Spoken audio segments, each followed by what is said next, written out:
დღეს ჯანდაცვის მინისტრმა ბრიფინგი გამართა. ჯანდაცვის მინისტრის მიხეილ სარჯველაძის განცხადებით, დიუშენის კუნთოვანი დისტროფიით დაავადებული ბავშვებისთვის წამალს ამ ეტაპზე არ შემოიტანენ.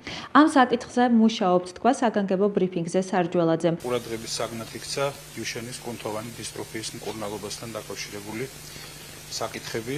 უპირველესად უნდა ვთქვა, რომ ეს უმძიმესი დაავადება უკვე დიდი ხანია, რაც ჩვენი სამინისტროს ყურადღების ცენტრშია და მიმდინარეობს მუშაობა იმ საკითხების შესასწავლად, რაც აუცილებელია ამ თემაზე გადაწყვეტილებების მისაღებად. ეს არის მედიკამენტის უსაფრთხოება და ეს არის მედიკამენტის ეფექტიანობა. მიუხედავად იმისა, რომ თავად პაციენტების ინტერესებიდან გამომდინარე, ეს არ არის საკითხი, რომელზეც გამართლებულია ღიად და საჯაროდ საუბარი, ჩვენ მაინც ვთვლით ვალდებულებად, რომ საკითხის ირგვლივ საზოგადოებას საჯაროდ მივაწოდოთ ინფორმაცია. მივაწოდოთ ინფორმაცია იმ დროს, როდესაც თემის ირგვლივ გახშირდა საკითხის პოლიტიზირების მიზნით, მაგალითად, ეგრეთ წოდებული ჯანდაცვის სპეციალისტებისა და პოლიტიკოსების განზრახ ან მართლაც დილეტანტობითა და არაკვალიფიციურობით გამოწვეული მცდარი შეხედულებების ტირაჟირება, რომლის პოპულარიზაციაზე ზრუნავენ პოლიტიკურად ან კომერციულად მიკერძოებული სუბიექტები.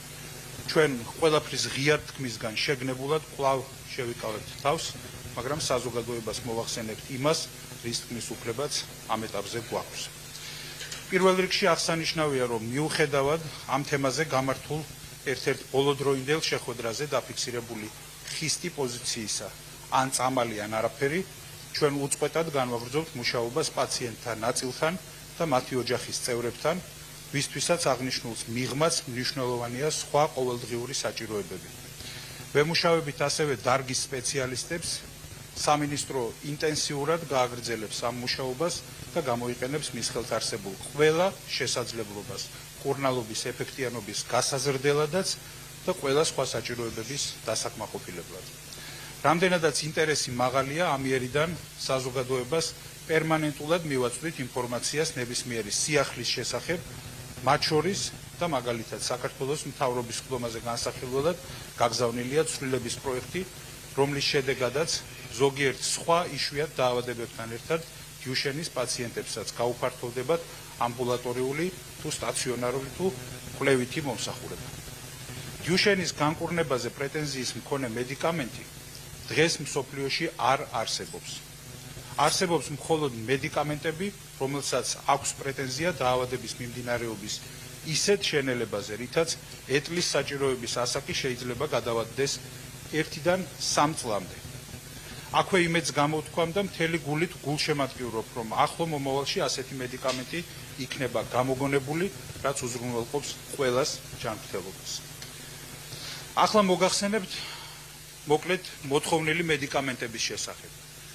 მოთხოვნილია ერთ-ერთი სახეობა მედიკამენტისა, რომელზეც შარშან ამ დროს რომ წარმართულიყო მსჯელობა და სახელმწიფოს ეყიდა ერთი პაციენტისთვის $3,200,000 ღირებულების ეს მედიკამენტი. დაახლოებით 2 თვის შემდეგ ევროპის წამლის მარეგულირებელი, ეგრეთ წოდებული EMA, იტყოდა მტკიცე უარს ამ მედიკამენტისთვის ავტორიზაციის მინიჭებაზე, ანუ დაშვებაზე. მაგალითად, EMA ამბობს თავის 2025 წლის 24 ივლისის გადაწყვეტილებაში. ციტატას ვამბობ: 12 თვის შემდეგ პაციენტებში მოძრაობის უნარის გაუმჯობესების ეფექტი არ დადასტურდა პლაცებოსთან შედარებით. იმავე მედიკამენტებთან დაკავშირებით დაფიქსირებულია ბავშვების გარდაცვალების შემთხვევები. ამის გამო ამერიკის საკვებისა და წამლის ადმინისტრაცია, ეგრეთ წოდებული FDA, რომელსაც ამ მედიკამენტზე ჰქონდა მანამდე დაჩქარებული ავტორიზაცია მინიჭებული, 2025 წლის 18 ივლისს მიიღო გადაწყვეტილება და შეაჩერა კლინიკური კვლევების 3, ახლა 4 გარდაცვალების შემთხვევის დაფიქსირების გამო და მოუწოდა მწარმოებელს გაეჩერებინა მედიკამენტების რეალიზაცია. 14 ნოემბერს კი განაახლა მედიკამენტების გამოყენების ინსტრუქცია, სადაც დააფიქსირა შემდეგი. კვლავ ციტატას ვამბობ: მედიკამენტის გამოყენება უკავშირდება ღვიძლის მძიმე დაზიანების და ღვიძლის მწვავე უკმარისობის განვითარების, მათ შორის ფატალური შედეგის დადგომის რისკს. აი მინდა ვთხოვო ჟურნალისტებსაც. ყველა ეს ინფორმაცია ეყრდნობა აბსოლუტურად ღია და საჯაროდ ხელმისაწვდომ წყაროებს. ოფიციალურ წყაროებს, არა მარკეტინგულ, საქმე მინდა დავაზუსტო, გაეცანით ამ ინფორმაციას, ამ წყაროებს და მიაწოდეთ საზოგადოებას სანდო ინფორმაცია. ვიდრე ჯანდაცვის სპეციალისტობაზე პრეტენზიის მქონე რამდენიმე მიკერძოებული ადამიანი ამ თემით იპარაზიტებს ან უკეთეს შემთხვევაში დილეტანტურად განცხადებას გააკეთებს, გაეცნონ ამ წყაროებს და შემდეგ გააკეთონ ხმამაღალი განცხადებები. მოთხოვნილია აგრეთვე სხვა ჯგუფი მედიკამენტებისა, ამ მედიკამენტებს აქვთ FDA ავტორიზაცია, მაგრამ მათგან არც ერთს დღეისთვის არ აქვს EMA-ს ავტორიზაცია. მათგან მხოლოდ ერთ-ერთზე ჰქონდა EMA-ს პირობითი, ხაზს უსვამ ამას, პირობითი ავტორიზაცია 2025 წელს 11 წლის შემდეგ. EMA-ს მიერ მიღებული იქნა გადაწყვეტილება ავტორიზაციაზე უარის თქმის შესახებ, გადაწყვეტილებაში ცალსახად ნათქვამია, კვლავ ციტატაა ეს, არ დასტურდება მედიკამენტის ეფექტი. არის კიდევ ერთი მედიკამენტი, რომელთან დაკავშირებითაც EMA-ს გადაწყვეტილებაში მარტივად ნათქვამია. საჭიროა დამატებითი მონაცემების წარმოდგენა, რათა შევისწავლოთ მცირე რაოდენობით გამომუშავებელი მოკლე დისტროფინი, რამდენად ახდენს გავლენას პაციენტებში გადაადგილების უნარის გაუმჯობესებას. აქაც დანახულია საჭიროება შემდგომი კვლევისა და შესწავლისა. არის კიდევ ერთი მედიკამენტი, რომელსაც აქვს დაპირება, რომ ახდენს ეტლის საჭიროების გადავადებას და აქვს როგორც FDA-ს, ისე EMA-ს ავტორიზაცია. მაგრამ მიუხედავად ამისა, ამ მინიჭებული ავტორიზაციებისა, ღია წყაროებში შეგხვდებათ და შემიძლია კონკრეტული, ასევე სარწმუნო წყაროების მითითება, ინფორმაცია იმის შესახებ, რომ ამ მედიკამენტის გამოყენების პრაქტიკაში დაფიქსირებულია ბავშვების გარდაცვალების შემთხვევები. ახლა მიმდინარეობს აქტიური კვლევები იმის დასადასტურებლად, ან იმედია გამოსარიცხად, რომ გარდაცვალების მიზეზი არის კავშირში ამ მედიკამენტთან. არც ამ მედიკამენტის საკუთარ სახელმწიფო პროგრამებში დანერგვაზე ჩქარობენ ევროპულ სახელმწიფოთა მარეგულირებლები, ისე როგორც მანამდე ნათქვამებთან დაკავშირებით. ევროპული სახელმწიფოებიც აქტიურად და ინტენსიურად იკვლევენ ამ საკითხებს და ემზადებიან დადებითი თუ უარყოფითი გადაწყვეტილებების მისაღებად. დღემდე არ არის ცხადი თუ რა მიდგომა იქნება არჩეული და ეს კი მნიშვნელოვანი მანიშნებელი იქნებოდა ჩვენთვისაც ამ მედიკამენტების სხვებისაც, რა თქმა უნდა, უსაფრთხოებისა და ეფექტიანობის თაობაზე.